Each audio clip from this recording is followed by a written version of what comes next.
नांदेड शहरात विविध सामाजिक उपक्रमातून क्रांतीसूर्य महात्मा बसवेश्वर यांची जयंती मोठ्या उत्साहात साजरी करण्यात आली। जयंतीनिमित्त सौ महादेवी मंठपती यांच्या वतीने कवठा भागात अन्नदान वाटप करण्यात आले। तसेच आरोग्य तपासणी शिबिराचे आयोजन देखील करण्यात आले होते। या अन्नदानाचा लाभ अनेक नागरिकांनी घेतला। तसेच या आरोग्य शिबिराचा लाभ देखील अनेक गरजू रुग्णांनी घेतला।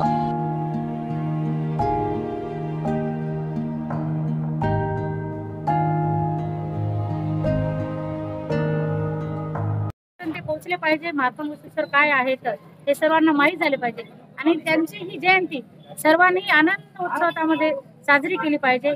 याच सर्वांना मी शुभेच्छा देते। या ठिकाणी आज माननीय खासदार अशोकरावजी चव्हाण साहेब, माननीय खासदार अजित गोपछडे साहेब, माननीय आमदार प्रतापजी चिखलीकर साहेब या ठिकाणी आज येऊन त्यांनी पुष्पहार अर्पण करून या सर्वांना आणि या ठिकाणी येऊन आज अन्नदान आहे माझं, या ठिकाणी नंतर रक्तदान शिबिर आहे, आरोग्य शिबिर आहे, या सर्वांना त्यांनी भेट दिली व त्यांनी सर्वांना शुभेच्छा दिल्या।